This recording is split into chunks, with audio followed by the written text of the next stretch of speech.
నిజం చెప్తానా? ఈ ప్రపంచం నీ బాధను చూడదు, నీ కన్నీళ్లను గుర్తుపెట్టుకోదు, నీ స్ట్రగల్స్ ని అర్థం చేసుకోదు.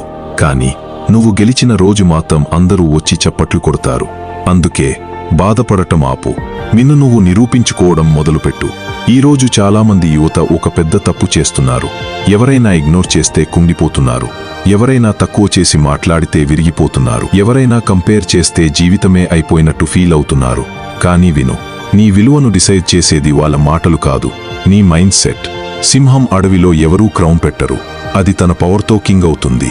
అలాగే నీ లైఫ్లో కూడా ఎవరూ వచ్చి నిన్ను గొప్పవాడిని చెయ్యరు, నువ్వే నీ స్టోరీని బిల్డ్ చేసుకోవాలి. ఇప్పుడు నువ్వు స్ట్రగిల్ అవుతున్నావా? గుడ్. ఎందుకంటే సాధారణంగా ఉండే వాళ్ళకి కష్టాలు రావు, గొప్పదా ఎదగబోయే వాళ్ళకే లైఫ్ పరీక్షలు పెడుతుంది. గుర్తుపెట్టుకో, బంగారం కాలిపోతేనే మెరుస్తుంది, మనిషి కష్టపడితేనే ఎదుగుతాడు. ఈరోజు నిన్ను చూసి నువ్వు చేయలేవు అంటున్నవాళ్లు రేపు ఎలా చేశావు అని అడిగే రోజు వస్తుంది. కానీ ఆ రోజు రావాలంటే నువ్వు సైలెంట్గా పనిచేయాలి. ఎక్కువగా మాట్లాడేవాళ్లు కాదు, ఎక్కువగా పనిచేసేవాళ్లే హిస్టరీ క్రియేట్ చేస్తారు. అందుకే నీ గోల్స్ అందరికీ చెప్పకు, మీ రిజల్ట్స్ చూపించు. ఉదయం త్వరగా లేచి పనిచేయి, ఫోన్ అడిక్షన్ తగ్గించు, మీ ఫోకస్ని పెంచు. ప్రతిరోజు కొంచెమైనా ఇంప్రూవ్ అవ్వు. ఎందుకంటే సక్సెస్ ఒక్కరోజులో రాదు, కానీ ప్రతిరోజు చేసిన చిన్న ప్రయత్నాలు ఒకరోజు పెద్ద విజయంగా మారతాయి. చాలామంది మోటివేషన్ కోసం వెయిట్ చేస్తారు, కానీ విన్నర్స్ ఏం చేస్తారో తెలుసా? వాళ్ళు మోటివేషన్ కోసం కాదు, డిసిప్లిన్ కోసం బ్రతుకుతారు. మూడ్ ఉన్నా పని చేస్తారు, మూడ్ లేకపోయినా పని చేస్తారు. అదే డిఫరెన్స్ ఆర్డినరీ పీపుల్కి, సక్సెస్ఫుల్ పీపుల్కి.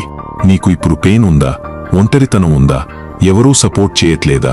పర్లేదు, ఎందుకంటే కొన్ని ప్రయాణాలు ఒంటరిగా నడిస్తేనే లెజెండరీ అవుతాయి. ఈ ప్రపంచం నీ మాటలు వినదు, నీ రిజల్ట్స్ చూస్తుంది. అందుకే సైలెంట్గా గ్రో అవ్వు, సైలెంట్గా గ్రైండ్ చెయ్యి. ఒకరోజు నీ విజయం అంత గట్టిగా అరుస్తుంది, నిన్ను ఇగ్నోర్ చేసిన వాళ్ళందరికీ వినిపిస్తుంది. గుర్తుపెట్టుకో, నిన్ను తక్కువ అంచనా వేయడం వాళ్ళ తప్పు కాదు, నీ అసలు పవర్ వాళ్లకు ఇంకా తెలియదు. ఎందుకంటే ఈరోజు స్ట్రగల్ అవుతున్న నువ్వే రేపు ఇన్స్పిరేషన్ అవుతావు.